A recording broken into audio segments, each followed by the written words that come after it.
Okay, hello, cousins. I was having a sound issue earlier. I'm hoping now maybe you can hear me. I was told that I was not I was not able to be heard.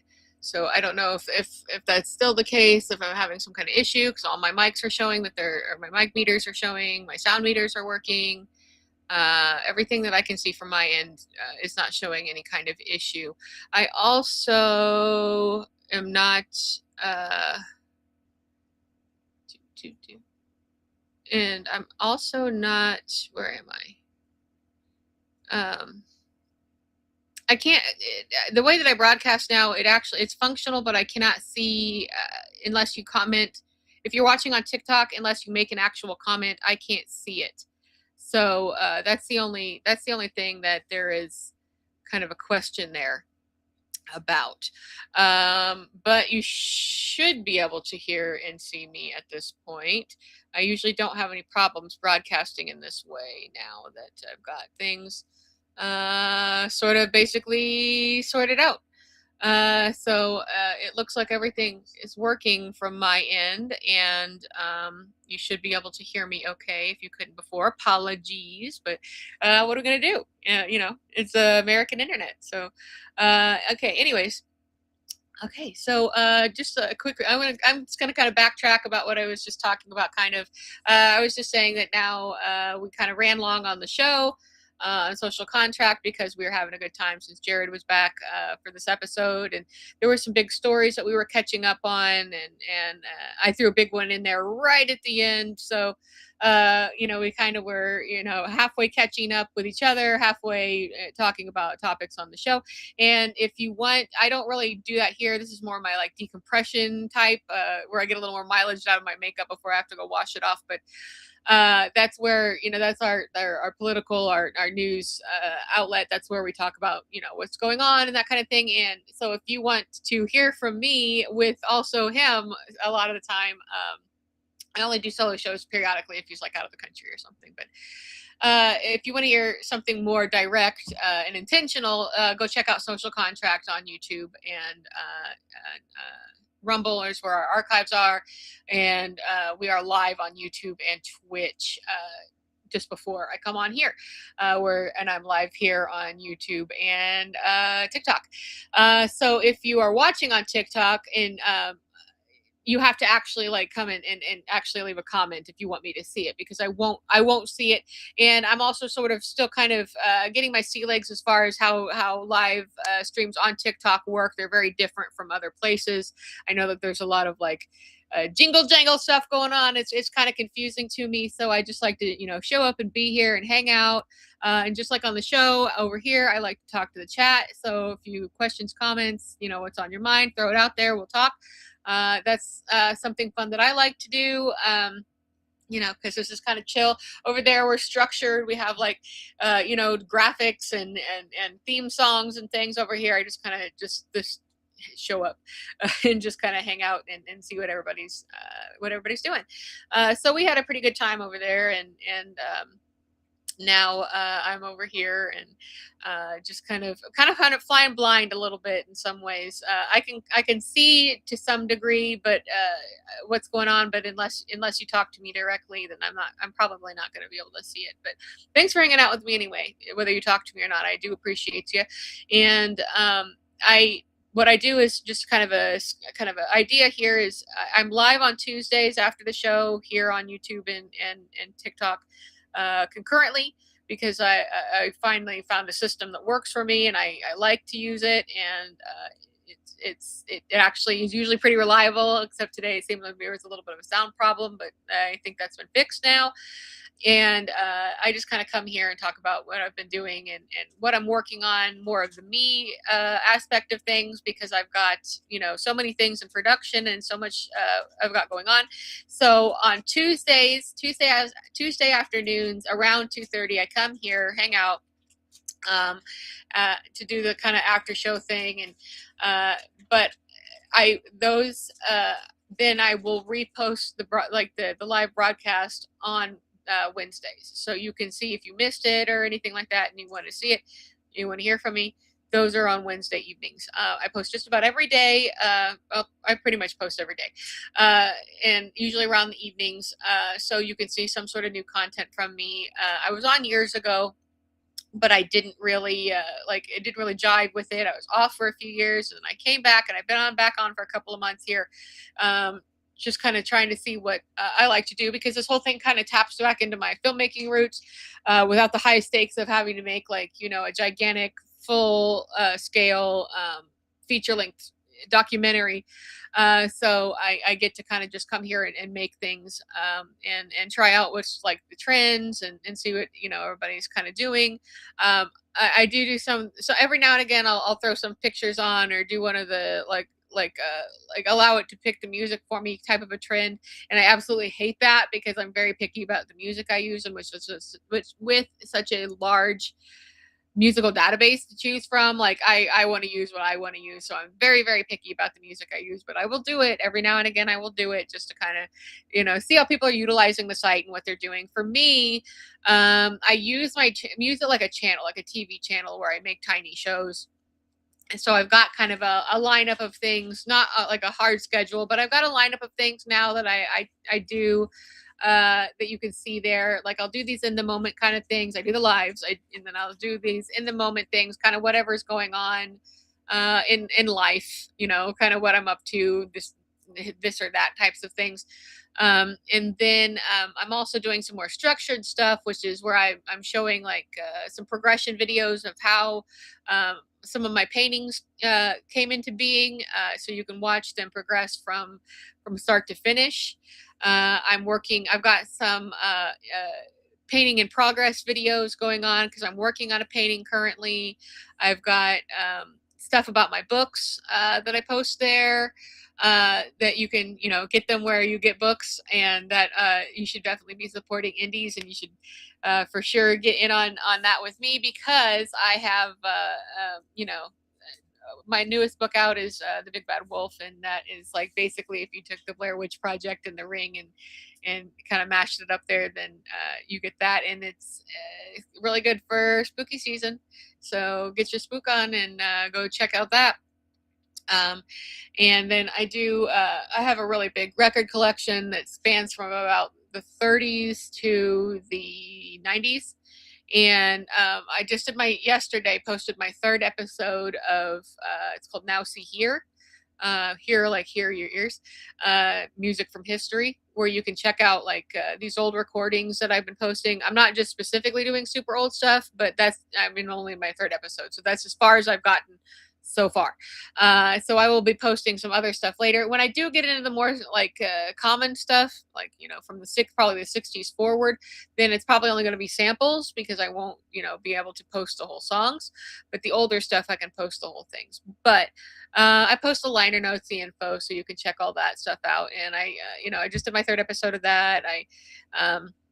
So I'm kind of, I'm a lot of different things. I do tarot, and like there's a lot of separate things that I do. But I just kind of treat it like a channel, like you'd watch TV, so you can just sit there and watch all kinds of different things going on.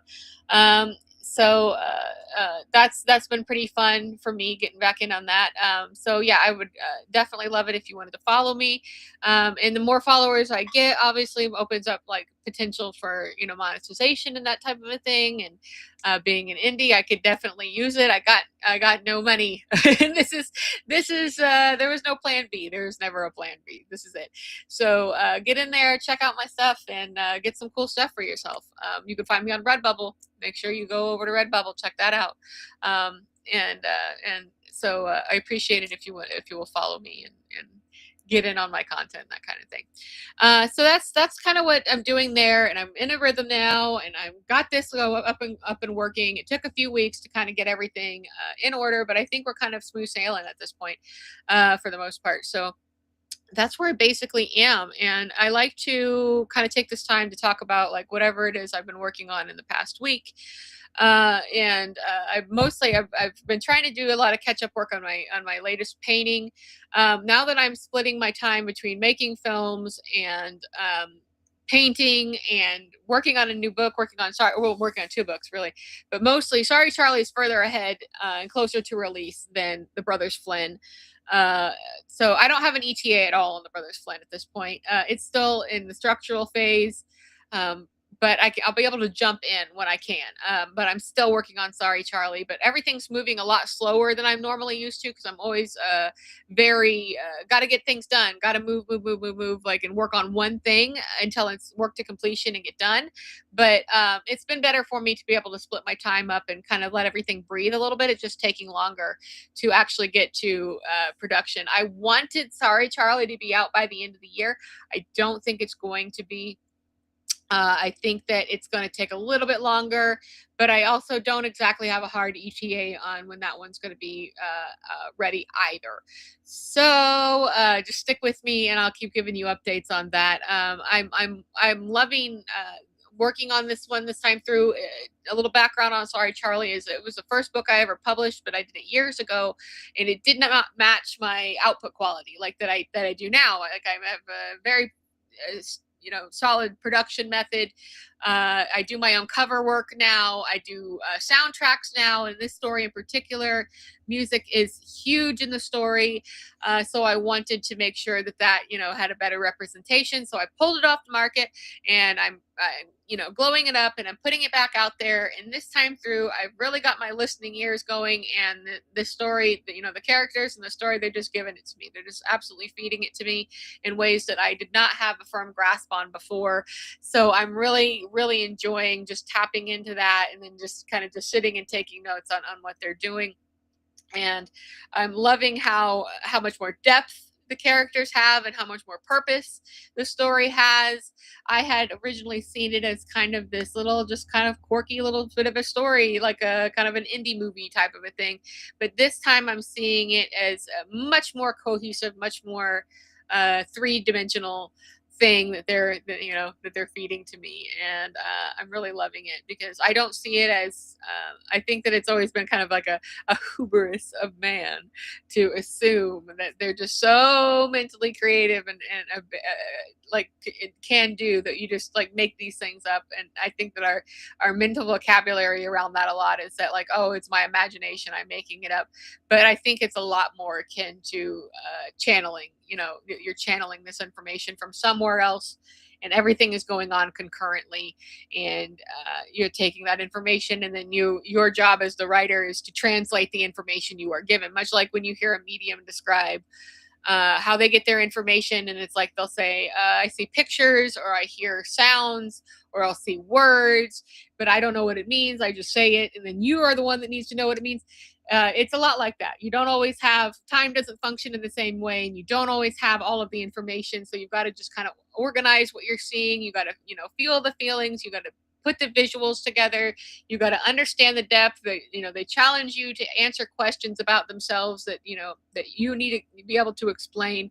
So I see myself way more as like as a translator. I'm losing my voice a little bit. I've been doing a lot of talking, but I see myself way more as a translator of these stories from out in the ether, wherever they come from, and giving that to you. And that's my job.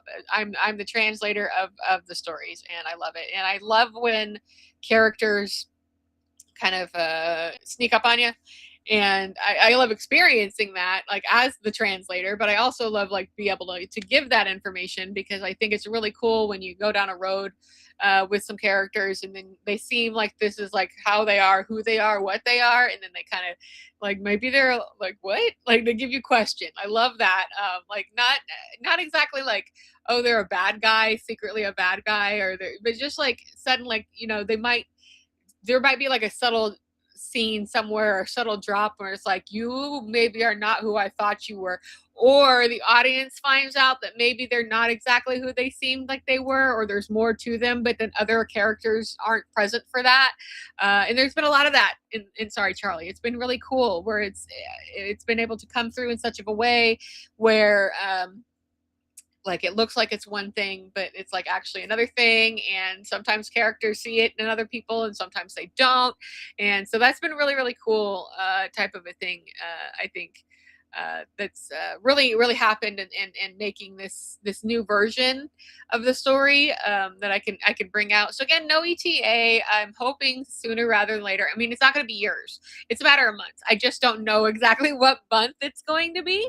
So that's where we're working from right now. It's just that, like, okay, I'm the only person doing all this. I don't hand it off to editors. I don't hand it off to cover designers. I'm an indie. I'm a proud indie. I love being indie. The thing that I think that's the strongest thing about what I do. It does have its drawbacks because obviously everything's on me, but also everything's on me. So I don't have to, rely on somebody purchasing it and then they purchased it from me, a publishing company or what have you, and then they have whatever decisions they want to make about it because they're selling a product to enrich themselves. So I work from, even though I have to do all of the legwork myself, even though I have to do all the promotion myself, the meeting with people, the talking with people, the pitching the book, the getting to know readers. I don't see that as a bad thing. It's just more difficult. But like the hard way, right? Like everybody takes the hard way, I think. In is there an easy way about anything? Is there really? So that's kind of where I come from. It is very a difficult way to go because you don't have the great big resources of production and modes of production and modes of promotion that these great big companies have. But at the same time, I retain full control over the direction of my stories, how they're presented, the style in which they're presented. I'm not worried about making sure I'm hitting, whatever AI says the trending words are, or to read, this is why you read stories and it's just repeat after repeat after repeat of the same thing, because they're just copying each other because they're looking to sell you the book. After you've purchased it, you've already purchased it. So that's what is ultimately happening here. With my books, you're going to get things that are unique and are new and are stories that haven't been told, at least in the way that they're told. They're, things that are just completely different than other stuff that you are likely to get out there. So if you want a good thriller slash mystery slash horror book coming up for spooky season, you got to check out The Big Bad Wolf. It's pretty great. I don't mind saying so. If you're into Buster Keaton, check out my first book. It's called Another New World, Resurrection of Buster Keaton.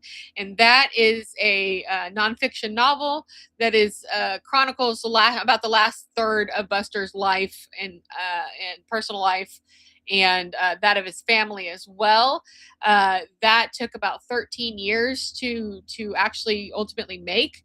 And it goes in tandem with my film, Oh Buster, Where Art Thou, which you can watch for free on YouTube. And then if you watch the film, then you can go get the book and you can kind of see the rest of the story that wasn't able to get into there. But I worked on that film and in the information I collected throughout that time, because it took about 13 years to make that movie. And then it took, within that span, I was taking in information from these people that knew him, family members, friends, historians and such, fans. And what I couldn't get into the movie is what is in the book. So it's like the movie continues on. It takes a more in-depth look at his relationships and it shines a light on his family, which isn't really done too much in anything else that you're gonna see out there. And it's not a standard biography. It is a novelized version because that's where my strong suit is in writing. But it is truth. It is a true story. It's just done in a more cinematic way because that's my shit. That's what I do. I write in a very cinematic way, and that's a lot of the feedback I get is about that. My stuff feels like watching a movie, and that is good. I love when people say that because that means you are picking up what I am putting down. And then another thing I would say with the exception of that, because it kind of is a standalone, and I don't really see myself doing the kind of nonfiction stuff anymore. And it's just too rigid for me. Was kind of the issue. I had to stick with things like so tightly. I had basically worked down. Sometimes I knew where Buster and Eleanor were by the hour on certain days, and like what they were doing, how they were doing it, who they were doing it with, and so I couldn't deviate. I couldn't really make things up. There were some gaps I had to fill in for sure. I wasn't there, but I'm about as close as any living person could be. And I know that, there's a lot of historians that, don't like the novelized format. I really don't care. If you want the information and you want to read about it in a way that's engaging and interesting, then that's the one for you, because there are plenty of biographies out there. I didn't need to throw another one out there into the mix. So yeah, so if you're into Buster, into film history, that kind of a thing, silent film, that's something you definitely want to check out as well. So in both cases, those books can be found where you buy all the things on the internet. And I can't be too specific or tell you exactly where, because then TikTok will block me from being able to post this later, or cut my feed. Very odd way of doing things on that site. So with the exception of that one, because it is kind of a standalone situation, although I do name drop Buster here and there, all of my books are within the same universe.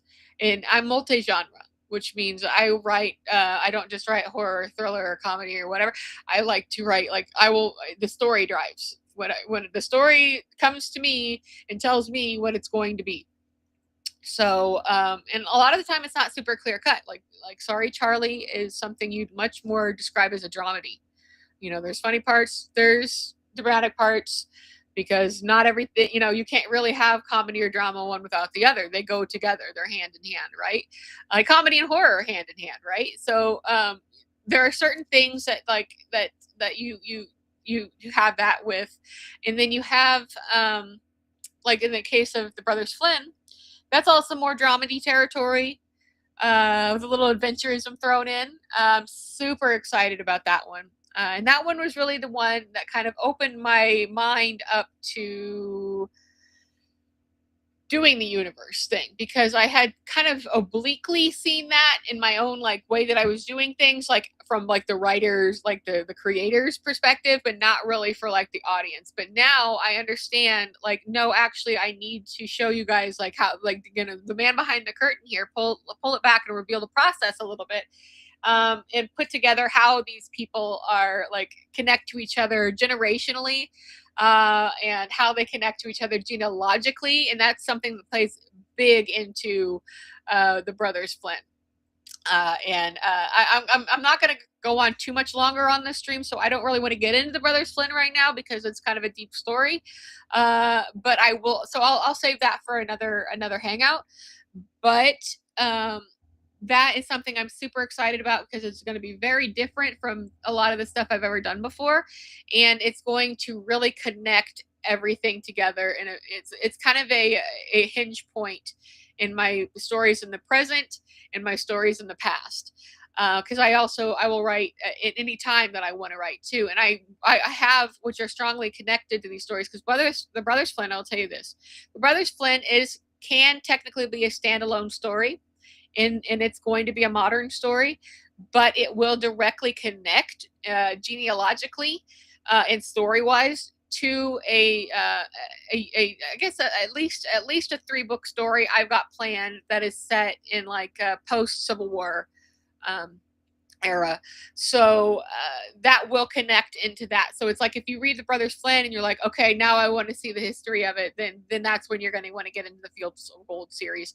The Fields of Gold series, the first book is written, but I'm probably going to rewrite that a couple times. And that's part of the writing process. When you are even though you've been dictated the story, now you got to make it make sense. So that's where I come from. That's my job, is to make it make sense, to get it out there, to give it to you, so you can actually metabolize this thing and enjoy reading it. So that's where I come into the story. They feed me the story, and then I make it make sense and make it good.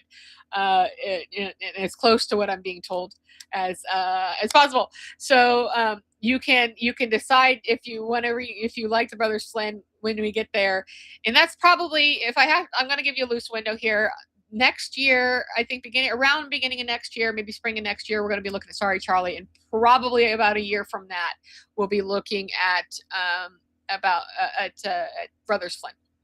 And then Fields of Gold, I don't want to project out too far for that, because I'm not going to write all 3 back to back. I'm going to get the first one up and running.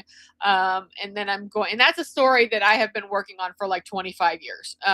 I have a habit of doing that. The Big Bad Wolf was the same. I released that at the end of last year, October of last year, and it had been in production in some form or another for 20 years. So, and that's where the Brothers Flynn is different, actually, because that was a story that came to me like in a flash. It came right at me and showed me how I could connect everything together. And it's super cool, and I'm super excited to get to it. But I'm not sleeping on Sorry Charlie. I'm making sure that it's still happening and it's going, and it's going to be super exciting to get that out there. Both of them, I'm really looking forward to it. But now that also that I'm painting and my Brian is not going insane from a lack of painting, I am doing a lot better. But it's a slower process now. Same with adding in the TikTok situation.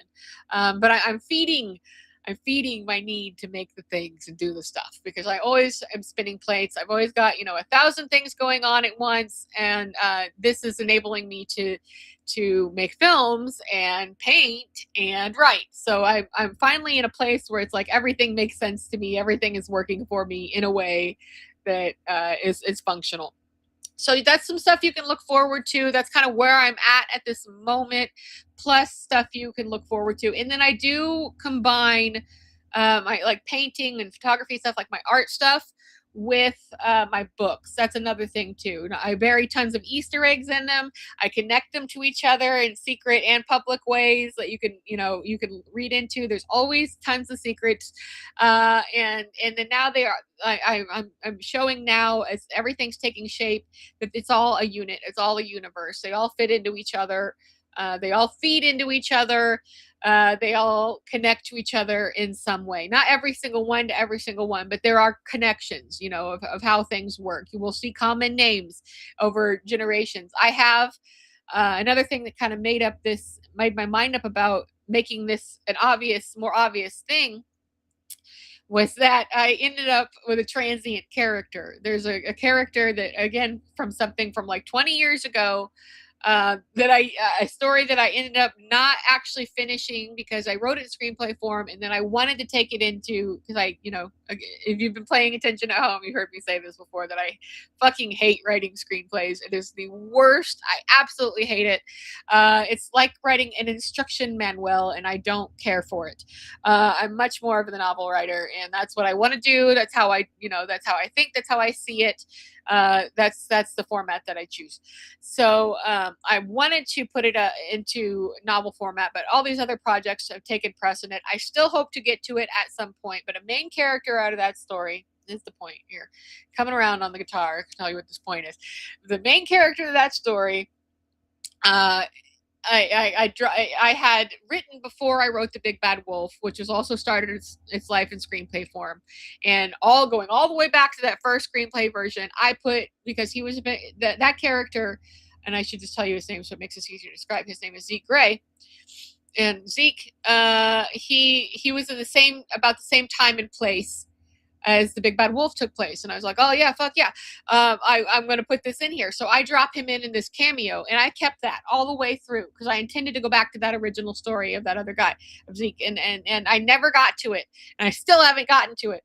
But now that The Big Bad Wolf is published, there's this really big kind of almost awkward moment where this guy's like, I'm Zeke Gray. And it's like, who the fuck cares? It's because he's supposed to be in this other story. And then I realized he could have a connection to the Brothers Flynn, and I was like, oh shit, that's so cool. So he's gonna be in that. And then I realized, oh well, if he can connect to that, then he can connect to Sorry Charlie. So maybe he'll be in Sorry Charlie too. Maybe this guy is gonna work his way into every one of my stories. I don't know. We're finding out together. And that's where I'm working from. That's what I'm doing. That's what's going on. Everything's in the universe. I'm tightening it up because I'm now in the novel production phase of things of my life.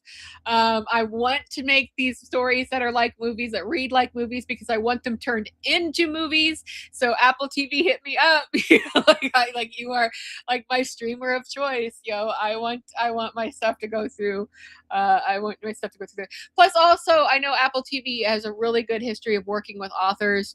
I know a lot of outlets do, but I don't want to work with it. Like I don't like Netflix stuff. I don't want to do Netflix. Like, I know there's other, and the American system is basically completely collapsed anyways. So it's like who's doing what anyway. But Apple is the only one who's making like really good prestige television at this stage, and I'd love to see it. Like ideally, I'd love to see it as a miniseries. They've got some great miniseries there too. And I've talked in the past, and I'll talk about it again another time about casting, who I've got in mind for casting and things like that. Like because I envision it like that's like that what they look like to me. And then I kind of like I don't really put that into the writing because I know that like people like to envision things their own way, and I like my books to be as interactive as possible, where you can get into the music of it, where you can check out the covers, like the artwork and the clues in the covers, and it's like all these things going on. It's like I like this 3D experience, and I like you to be able to make your own decisions about what you want the characters to look like and sound like and be like. But I have my own ideas as well. So I've talked in the past about it. I will talk about it again. We're coming up on about a half hour of me just going tazy crazy here. And my voice is starting to go. So I think we're going to go ahead and leave it here for today. And I'll be back on my shit. I'll be back on all of this again. This because it's what's going on. The processes are slow. So there's a lot to kind of go over about what's going on. Plus I had to kind of repeat everything that I talked about in my first few episodes of doing this because it was going so fucking poorly. I needed to be able to get the word out, to make it make sense. So that's where we are, guys. Thanks so much for hanging out with me. I appreciate you. And I'm going to have also something I do on my channel is I do like TV reviews. Not so much movies because they're so flash in the pan at this point, and nobody's really paying attention to movies because nobody's really even making them. And I love long format storytelling as it is, so I love TV. That's why I love Apple TV. They're really great. If you're not watching, if you don't have a drop your Netflix subscription. They're overpriced and they suck. Go for Apple TV. You're going to see some really quality content there. Okay, like really good stuff. And that's where the best stuff is. So I hope to work with them and see Sorry Charlie, or Sorry Charlie, but I meant to say the Big Bad Wolf developed through there. So you guys make sure you see what I'm talking about. Get yourself some copies. Get in there. If you really love it, say something on social media. Let me know. I will definitely like retweet, reblog, TikTok or like repost about it. I love that, and that's the best way to help indies like me is just get the word out there, right? Just get the word out. Like I don't care if you buy a copy and you hand it to 100 people. I don't care. That's what books are supposed to do. I'm not worried about that. What I want to do is I make stuff that I want people to be able to see and to share and to enjoy and to have and to think about. And I am 100% pro shipping. I love it when like you all like decide like you want to recast my characters as like different genders and different sexualities and then ship them together. Totally all about it. Do it. Let me know. I will share your thoughts. I love fan art and fan works of any kind, but reach out to me if you want me to share, and I will. I'm pretty much everywhere, but I'm most active on my TikTok. That's a good place to reach me. And I'm in the haunted forest of Tumblr. I know nobody else is, but like I'm an OG. I've been there forever. I'm Million Movie Project, and I'm just Nicolette Olivier there. That's a really good place to find me. You can hit me up on email, and I am in the other places. I just might not get if you reach out to me on like Blue Sky, I'm for Mastodon or something like that. I'm probably not going to get it as soon as I would in the other places. So love to hear from you. Love to see your fan works. You're not going to get any, argument. Oh, it's supposed to be like that. No, I don't care. I love to see your interpretations. All about it. And I will definitely share it. So, do the whole like, follow, subscribe, booty doo, and we'll hang out. You can always reach out to me, share your stuff with me. Love to see it.